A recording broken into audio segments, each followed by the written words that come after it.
It warned me not to respond if I heard my name being called. It warned me to leave immediately if the door was ever open. And most disturbingly, it warned me never to look inside the room for more than 10 seconds. There was no signature, only fear. That night, the house felt wrong in a way I couldn't explain. The silence wasn't peaceful anymore. It was watchful. When 217 arrived again, the footsteps returned, but this time they didn't stop outside my door. They continued down the hallway, slow and patient, until they reached the very end. Then I heard a voice. It spoke my name gently, warmly, with the exact tone I used when I talked to myself. It invited me closer, promised safety, promised understanding. Every instinct I had told me that whatever was speaking was not me. Yet the familiarity of it made my chest ache with confusion and dread. The following morning, the door was open.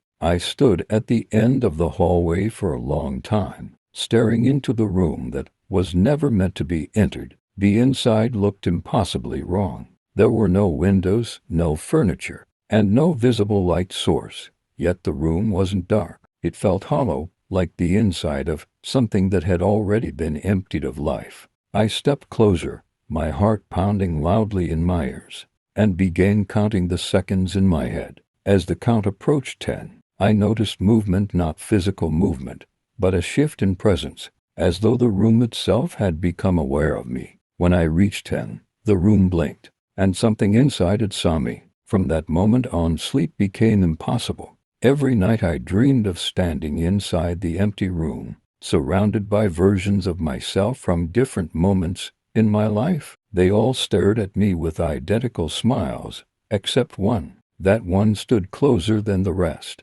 its face twisted slightly wrong, its eyes missing entirely. It wore my face, but it wasn't me. I woke every time with the certainty that something had followed me out of the dream. Desperate for answers, I searched through old town records and forgotten newspaper archives. What I found terrified me more than anything I had experienced in the house.